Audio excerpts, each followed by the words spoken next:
నమస్తే. నేను మీ Sarathi Ramesh. Gora Rajaji grand pass English గ్రామర్‌కి స్వాగతం, సుస్వాగతం.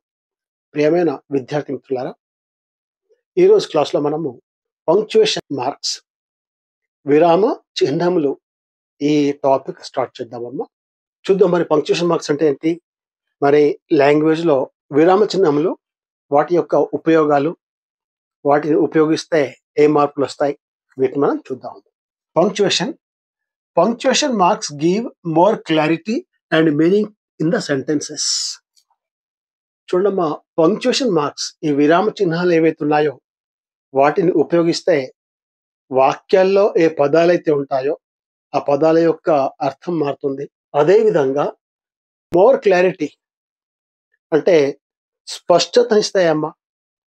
పదాలు సేమ్, అవే పదాలు ఉంటాయి.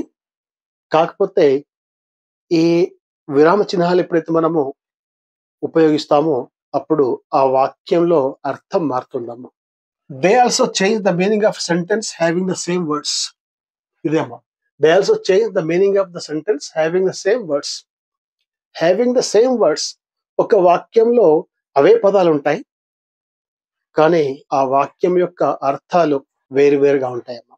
పదాలు అవే ఉన్నా ఈ పంక్చుయేషన్ మార్క్స్ తో ఆ సెంటెన్స్ యొక్క అర్థం మారుతుందమ్మా. అయితే చూద్దాం మరి ఇక్కడ ఎగ్జాంపుల్ ఏంటో. ఇక్కడ 2 సెంటెన్స్‌లు ఉన్నాయమ్మా. ఎగ్జాంపుల్ గా రాశాను. దీన్ని బట్టి మనకు అర్థమవుతుంది ఈ పంక్చుయేషన్ మార్క్స్ ఎంత ఇంపార్టెంటో. ఎగ్జాంపుల్ నెంబర్ 1, మొదటి ఎగ్జాంపుల్ అమ్మా. హరి సేడ్. హరి సేడ్, ఈ హరి సేడ్ తర్వాత కామా ఉంచాము. ఇక్కడ కామా పెట్టి ఇన్వర్టెడ్ కామా స్టార్ట్ చేశాము. అంటే హరి మాట్లాడుతున్నాడు అనమాట. హరి మాట్లాడాడు, హరి చెప్పాడు, హరి అన్నాడు. ఏమన్నాడు? Rama is a good boy. Full stop, inverted commas close అయ్యామ్మా. ఇన్వర్టెడ్ కామర్స్ లో ఉందన్నమాట ఇది. ఈ ఇన్వర్టెడ్ కామర్స్ తోని, కొటేషన్ మార్క్స్ తోని ఈ హరి అన్నాడని. అయితే ఇది అర్థమవుతుందమ్మా, రాముడు మంచి బాలుడు. ఈ ఫస్ట్ సెంటెన్స్ లో అర్థం వస్తుంది, రాముడు మంచి బాలుడు. ఇక అవే పదాలతోని ఇంకో సెంటెన్స్, రెండో సారి చూడరమ్మా. అదే Hari said Rama is a good boy. Same words అమ్మా, వర్డ్స్ చేంజ్ లేవు. కాకపోతే ఈ పంక్చుయేషన్ మార్క్స్ ఏవైతే వాటి స్థానాలు మాత్రం మారిపోయినాయి. ఫస్ట్ దాంట్లోనేమో సేడ్, ఈ హరి సేడ్ తర్వాత కామా ఉంది. ఇక్కడ ఇన్వర్ట్ కామా స్టార్ట్ అయ్యాయి రామ దగ్గర. అవే పంక్చుయేషన్ మార్క్స్ రెండవ సెంటెన్స్ లో మారిపోయాయమ్మా. ఎక్కడికి వచ్చాయి?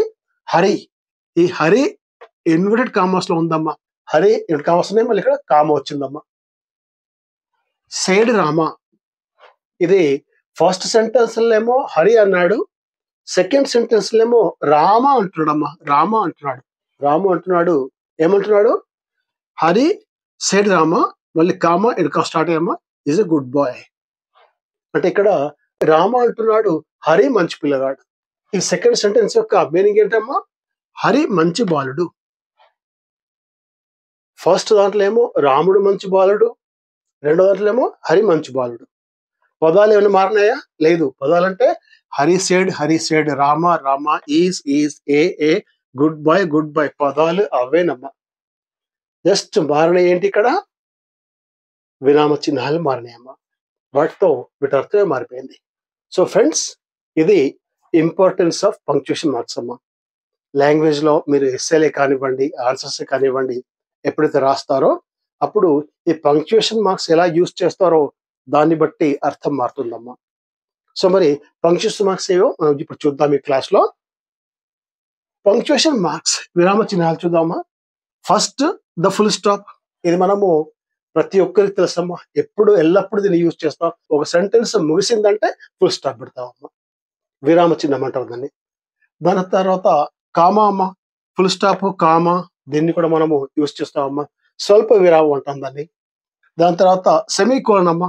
సెమీకోలన్ అంటే పైన ఒక చుక్క ఉంటే కింద కామా ఉంటుందమ్మా, సెమీకోలన్. ఇది కామా కంటే కొంచెం ఎక్కువ పాజ్ ని చూపెడుతుందమ్మా సెమీకోలను. ఇక కోలను, ఈ కోలన్ అంటే ఇది సెమీకోలన్ కంటే ఎక్కువ పాజ్ చూపెడుతుంది.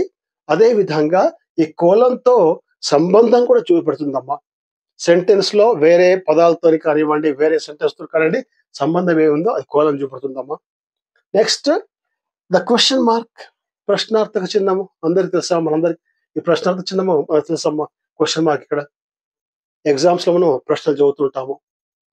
నెక్స్ట్ 6వది ద ఎక్స్క్లమేషన్ మార్క్, ఆశ్చర్యార్థక చిహ్నం అమ్మ.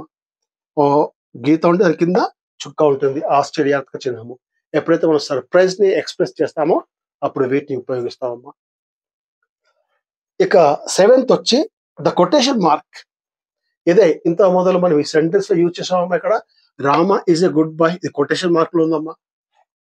ఇక హరి సెడ్ రామ ఇది ఈజ్ ఎ గుడ్ బాయ్, ఇది కొటేషన్ మార్క్ అమ్మా. అంటే ఇన్వర్టెడ్ కామాస్ అన్నమాట. ఇది కొటేషన్ మార్క్స్. వీటిని ఏమంటే మనము ఇన్వర్టెడ్ కామాస్ కూడా అంటాం అమ్మా. కొటేషన్ మార్క్ ఇంకో పేరేంటి, ఇన్వర్టెడ్ కామాస్.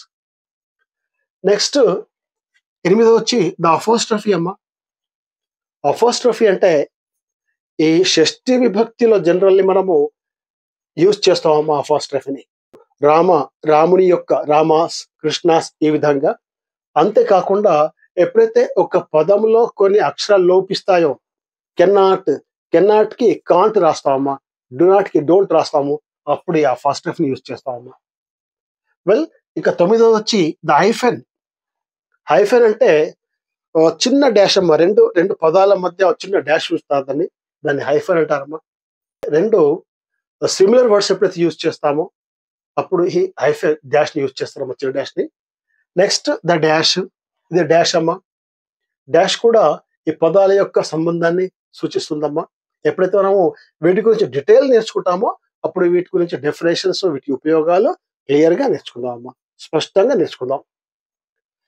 నెక్స్ట్ 11వది ద పారెంథసిస్. పారెంథసిస్ అంటే మేము బ్రాకెట్స్ అంటాం మనం జనరల్లీ. ఈ చిన్న బ్రాకెట్ అని రాశాను ఇక్కడ. ఈ రౌండ్ బ్రాకెట్స్ ఏవైతే ఉంటాయో మనం వాటిని అన్నిటిని మనం బ్రాకెట్స్ అంటాం. ఈ పారెంథసిస్ కానీ ఏమన్నా మనం బ్రాకెట్స్ అంటాం. ఈ పారెంథసిస్ అంటే చిన్న బ్రాకెట్లు అమ్మా. ఇక 12వది వచ్చి ద బ్రాకెట్స్. ఈ స్క్వేర్ బ్రాకెట్స్ అమ్మా. యాక్చువల్లీ దీని ఏమంటాం మనము, బ్రాకెట్స్ లేదా స్క్వేర్ బ్రాకెట్స్. ఇక 13 వచ్చి వర్గ్యూల్స్. వర్గ్యూల్ లేదా ఆబ్లిక్ అమ్మా. ఈ చిహ్నం ఇక్కడ కనిపిస్తుంది, ఈ చిహ్నము ఆబ్లిక్. ఇది లేదా అది అంటాం మనం చూడండి. రెండు ఎప్పుడన్నా ఆప్షన్ ఉంటే ఆబ్లిక్ ఇచ్చి ఇంకోటి పెడతామమ్మా, అది ఆబ్లిక్. 14 వచ్చి ద ఎలిప్సిస్. ఎలిప్స్ అంటే ఒక పదంలో కొన్ని అక్షరాలు లోపిస్తాయి, లేదా ఒక వాక్యంలో కొన్ని పదాలు లోపిస్తాయి, వాటిని ఎలిప్స్ అంటామమ్మా. ఎలిప్స్ అంటే ఇక్కడ లోపించడము లేదా లేకపోవడము. అది డీటెయిల్స్ చూద్దాం మళ్ళీ. ఇక నెక్స్ట్ వచ్చి క్యాపిటలైజేషన్. 15వది క్యాపిటల్స్ అమ్మా. ఈ సెంటెన్స్ ఎప్పుడు స్టార్ట్ చేస్తామో అప్పుడు క్యాపిటల్ లెటర్ వాడతాం మనము. ఫుల్ స్టాప్ తర్వాత క్యాపిటల్ లెటర్ యూజ్ ఉంటుందమ్మా. సో ఈ విధంగా ఇవి punctuation marks. Well my dear students, ఈ క్లాస్తో మనం ఇక్కడ ఆగుదామమ్మా. నెక్స్ట్ ఇంకో క్లాస్లో ఇంకో టాపిక్తో మనము మళ్ళీ కలుద్దాం. అంతవరకు all the best, take care.